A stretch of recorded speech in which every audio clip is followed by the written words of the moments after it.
한 절씩 교독하겠습니다.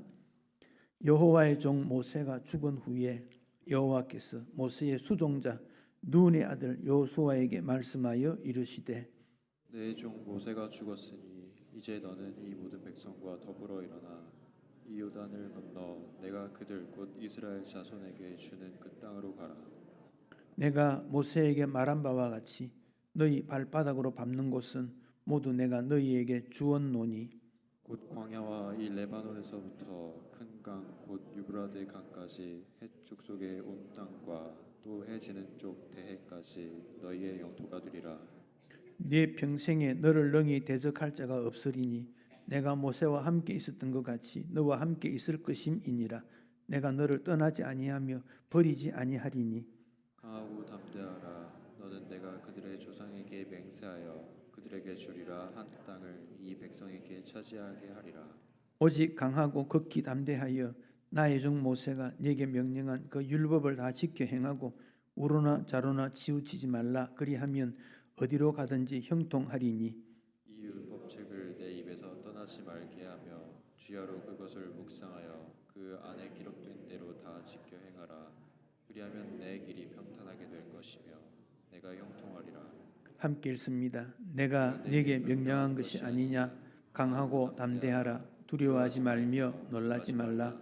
네가 어디로 가든지 네 하나님 여호와가 너와 함께 하느니라 하시니라. 아멘. 5월째 주이지요. 5월, 6월, 7월 찬양 예배 때 부르는 그 복음송은 이거 지금 수양회 때 그 부를 겁니다. 그 지금부터 부르는 것들은 연습도 하고 또 그 중에 있는 것들을 수양회 때 부르려고 생각합니다. 자, 오늘 말씀 우리가 반복해서 몇 번 더 앞으로 읽을 것을 생각합니다. 이스라엘 백성들이 애굽에서 바로의 압제에서 벗어나서 그걸 출애굽이다 그러지요. 광야 생활을 지납니다. 광야 40년 지났습니다. 가나안으로 들어갑니다. 이 과정에서 가장 부름받은 일꾼이 두 사람인데 한 사람은 모세고 또 한 사람은 여호수아입니다. 모세는 이스라엘 백성들을 출애굽할 때 주인공이었습니다. 광야 40년에도 주인공이었습니다. 모세와 같은 사람을 또 만나기는 어렵습니다. 구약 성경 전체에서 최고의 인물이 누구냐 물으면 모세다 그렇게 말할 수 있습니다. 성경을 5권 기록을 했습니다. 또 민족을 이루었습니다. 율법을 받았습니다. 모든 예전 하나님 앞에 제사 드리는 방법 다 받았습니다. 성막제도 다 받았습니다. 제사장 제도 하나님께서 모세를 통해서 하게 했습니다. 그러니까 모세는 구약의 대표적 인물입니다. 그래서 히브리서에 가면 모세를 언급하는 이유가 거기에 있습니다. 모세는 하나님 나라의 종으로 충성했다. 그렇게 했습니다. 예수님은 하나님의 아들이시다. 그래서 비교를 하고 있는데 모세가 최고의 하나님 나라의 종이었다. 그렇게 고백하고 있습니다. 또 한 사람이 여호수아입니다. 오늘 본문에 보면 1절에서 모세의 수종자 눈의 아들 여호수아. 이 눈 이런 것은 사람 이름입니다. 눈 사람 눈 이거 아닙니다. 성경을 눈은 그 여호수아 아버지가 눈이라는 거지 이름이지요. 그것만 딱 나와 있지 여호수아의 신분이 전혀 드러나지 않습니다. 한 가지 모세의 수종자인데 따르는 사람 그 말이죠. 전적으로 따르는 사람 종이라는 말입니다. 오늘날도 누구를 전적으로 따르는 수종자 쉽지 않습니다. 근데 여호수아가 지도력을 가지는 것은 모세를 전적으로 따랐기 때문에 그 특징입니다. 그래서 최고의 종, 최고로 잘 섬기는 사람, 그가 최고의 지도자가 됩니다. 근데 오늘날에 섬기는 거 이거 잘 안 합니다. 여러분 신앙생활은 뭔가 섬기는 거거든요. 우리 예수님이 십자가 위에서 자신의 생명을 우리를 위하여 섬기러 왔다 그랬습니다. 섬기러 왔다. 그래서 너희들이 서로 섬기는 것이 옳다. 그런데 우리는 섬기려고 하지 않습니다. 이거 고쳐야 되는 부분입니다.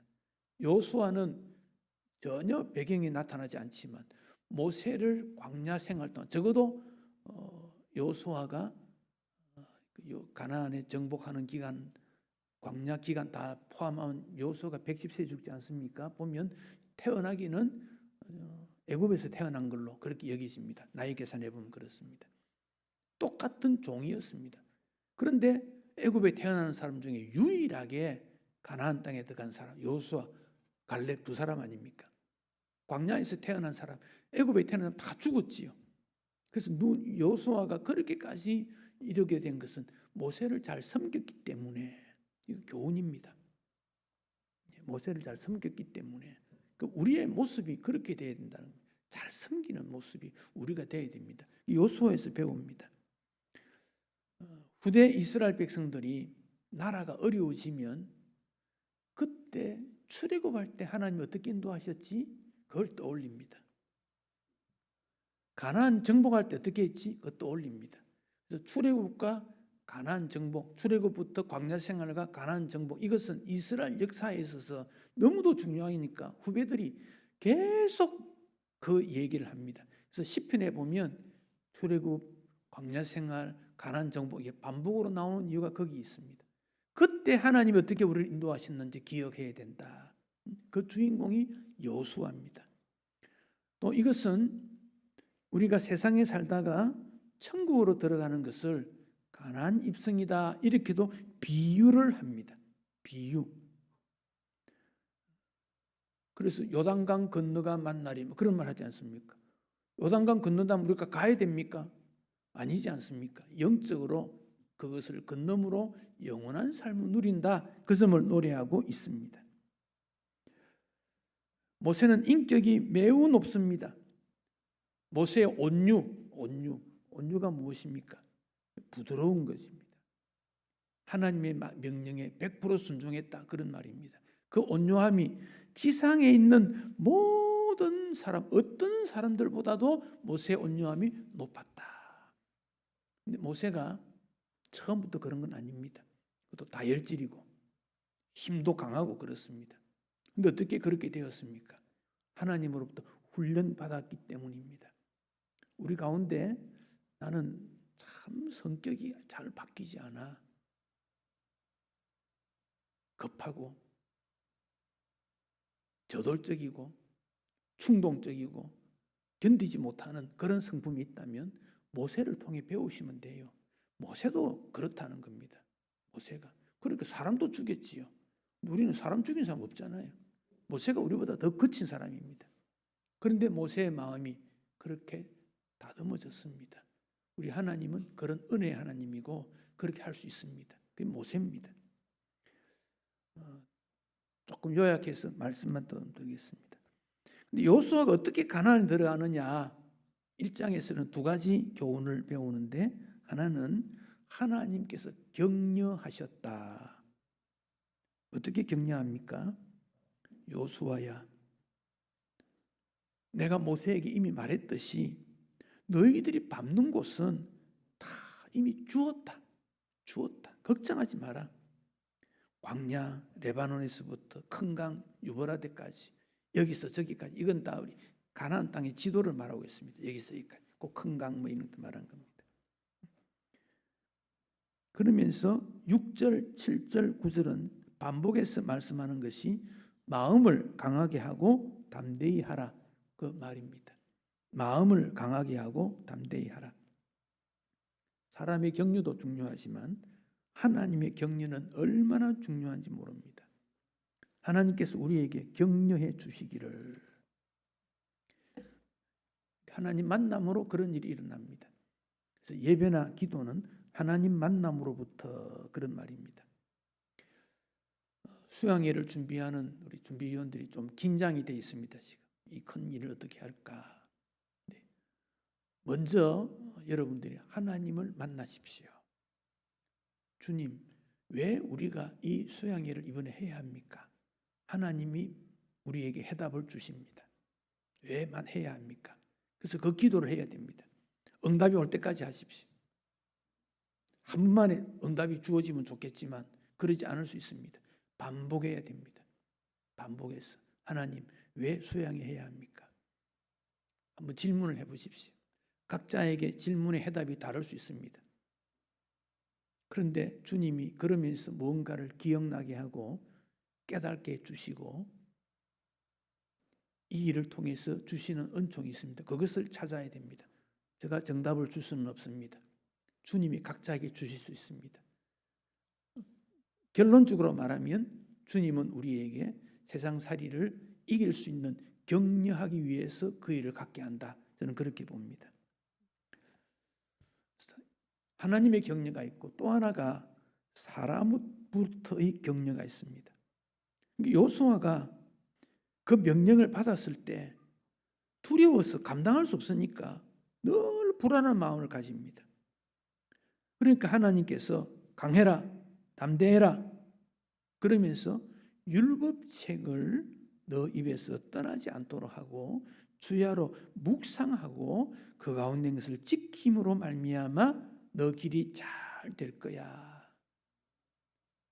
말씀을 떠나지 말고 머릿속에 생각하고 묵상을 늘 하고 행할 때 교회 일은 앞서 섬기는 종이 반드시 필요합니다. 반드시 필요합니다. 그 종은 뭘 해야 됩니까? 말씀을 기억하고 묵상하고 깨닫는 지켜 행함으로 하나님의 일꾼으로 인정받는 거예요. 어떤 일이든지 그렇습니다. 하나님은 그런 사람을 필요로 합니다. 그가 여호수아 아닙니까?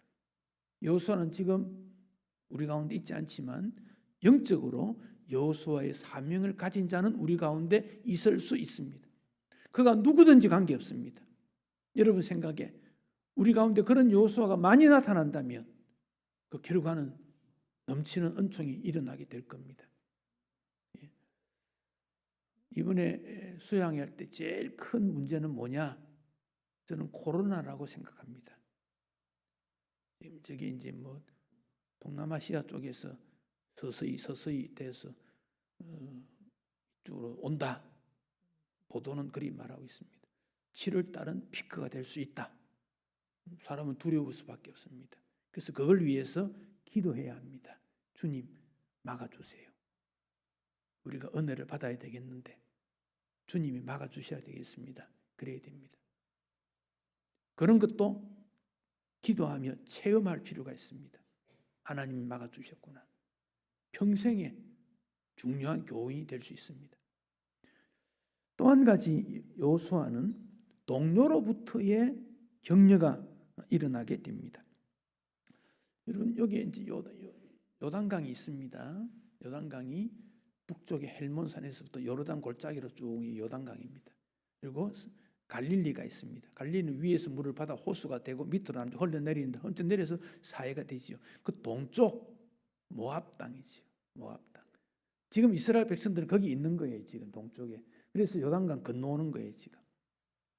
근데 거기에 12지파가 있는데 두 지파하고 또 하나 반 2분의 1 두 지파 반이 우리는 여기 있을게요. 그렇게 말하는 거예요. 자, 거기 어디냐? 12절 보십시오. 12절. 1장 12절. 요수아가 또 누굽니까? 르우벤 지파 두 번째, 갓 지파 세 번째, 므낫세 중에서는 2분의 1 그 말입니다. 반이란 말이 두 지파 반은 동쪽에 머물겠습니다. 그렇게 하는 거예요. 그러니까 여호수아가 뭐라 하느냐면 좋다. 허락하겠다. 그 대신에 너희 두 지파 반에 있어서 용사들은 다른 모든 지파 앞서 건너가서 가나안 정복하는 일에 너희들이 헌신해야 된다. 딱 그렇게 말하는 거예요. 여러분, 르우벤, 갓, 므낫세의 2분의 1 반지파가 그 동쪽에 남아 있으면 해야 할 일이 더 많거든요. 집도 지어야 되고 땅도 나누어야 되고 얼마나 일이 많겠어요. 그런데 이 두 지파 반이 여호수아의 말을 듣고 뭐라고 합니까? 예, 우리도 그렇게 순종하겠습니다. 17절 17절. 16절, 17절 다 그렇습니다. 16절은 시행하겠습니다. 17절, 우리는 범사에 모세에게 순종한 것 같이 당신에게도 순종하려니와 오직 당신의 하나님 여호와께서 모세와 함께 계시는 것 같이 당신과 함께 계시기를 원합니다. 자, 모세가 하나님께서 함께 했던 것을 그들은 보았다 그 말이에요. 그와 같이 하나님께서 여호수아 당신과도 함께 하기를 우리는 기도합니다. 소원합니다. 그렇게 하기를 바랍니다. 그들로부터도 여호수아 격려를 받습니다. 주님의 일에 있어서는 격려하는 일이 굉장히 중요합니다. 격려. 스티븐 코버라는 사람이 성공하는 사람의 7가지 습관, 여기 보면 첫 번째 습관이 주도해라. 주도해라. 억지로 마지못해서 끌려가지 마라, 그런 말입니다. 주도해라. 주도해야 기쁨도 있고 능력도 있고 성취감도 있다, 그렇게 말했습니다. 여기 두 집합 안은 우리가 건너가지 않을 건데 뭘 무장을 하고 싸울 준비하고, 왜 우리가 제일 먼저 가서 싸우면 그 가나안의 7부족 넘는 그들과 싸우면 우리가 패배할 수도 있고 어려움도 당하는데 왜 해야 됩니까? 그렇게 말할 때 그러지 않고 그리 하겠습니다. 우리가 주님의 일을 할 때 그거 내가 왜 해야 돼요? 나는 안 갈 건데, 동참 안 할 건데, 나에게 무슨 혜택이 있다고, 내 후손이 무슨 덕을 본다고, 나와 무슨 관계 있는데, 그런 분이 나타나면 일이 안 됩니다. 일 되겠습니까? 상식적으로 생각해 보십시오. 안 됩니다. 어떤 일이 있으면 우리 모두가 합시다. 건너갑시다. 앞서 가겠습니다. 앞서면 우리가 후원하겠습니다. 그래야 일이 안 되겠습니까? 격려라는 겁니다. 격려. 요단강을 건너는 것은 매우 어려운 일입니다. 물론 나중에 우리가 성경 읽어보니까 하나님의 은혜로 건넜다 알게 되지요. 그런데 하나님의 은혜로 건널 때 말씀을 지키고 법궤를 앞세우고 제사장들이 앞서고 나팔을 불고 온 백성들이 출발하니까 전부 떠났지 않습니까? 전부. 요단강도 그리 건너고 여리고 성도 그렇게 해서 무너뜨리고, 거기에 불평이라든지 원망이라든지 찾아볼 수가 없어요. 출애굽할 때는 불평 원망 많았지요. 홍해를 어떻게 건넙니까? 무덤이 없어 우리를 끄집어냈습니까? 온갖 비판 다 했지요. 그들은 가나안 땅 들어가기 전 광야에서 다 죽었습니다. 그런데 여기 요단강 건너고 여리고성 무너질 때는 불평한 사람 한 사람도 없습니다. 차이점입니다. 성숙했습니다. 순종했습니다. 우리가 뭘 해야 되는지를 알게 됩니다. 왜 우리가 주님의 일을 앞서고 힘들어합니까? 내가 누군지를 잘 모를 때 그렇습니다. 내가 누군데 그 일을 해야 되냐? 내가 누군데? 또 하나는 미래가 불확실하기 때문에 그렇습니다. 그 다음 무슨 일이 일어날 건데, 예측지 못한 일이 일어나는데 그 두 가지 때문에 그렇습니다. 감당할 수 없다는 거예요. 하나님께서 우리에게 건너가라. 가야 돼요. 건너가야 돼요. 여러분 개인적으로 해결해야 될 문제들 기도 중에 계속 만나십시오. 반드시 건너야 될 게 있습니다. 가정이 건너야 될 게 있습니다. 가족이든 가문이든 우리 교회가 건너가야 될 게 있고 사회적으로 가야 될 게 있고 나라가 가야 될 게 있습니다. 그거를 주님으로부터 묻고 찾아야 됩니다. 그렇지 않으면 마음에 평강이 없습니다. 기쁨이 없습니다. 감사가 없습니다. 확신이 없습니다. 불안해집니다. 그걸 찾으십시오. 그리고 지금부터 기도하십시오. 언제 이루어질지는 모르지만 주님은 반드시 응답해 주신다. 확신을 가지고 도전해야 합니다. 하나님께서 우리를 격려해 주십니다. 또 하나 사람부터도 격려가 필요합니다. 요단강을 어떻게 건너느냐? 격려로 걷는다. 격려의 힘으로 걷는다. 오늘 그 내용을 꼭 기억하시고 주님으로부터 격려받고 나도 격려받고 나도 격려하고 그런 모습으로 이번 수양회도 준비하고 또 우리가 각자에 처해진 모든 일 이겨낼 수 있는 그런 은혜가 여러분 모두에게 우리 가운데 있기를 바랍니다. 400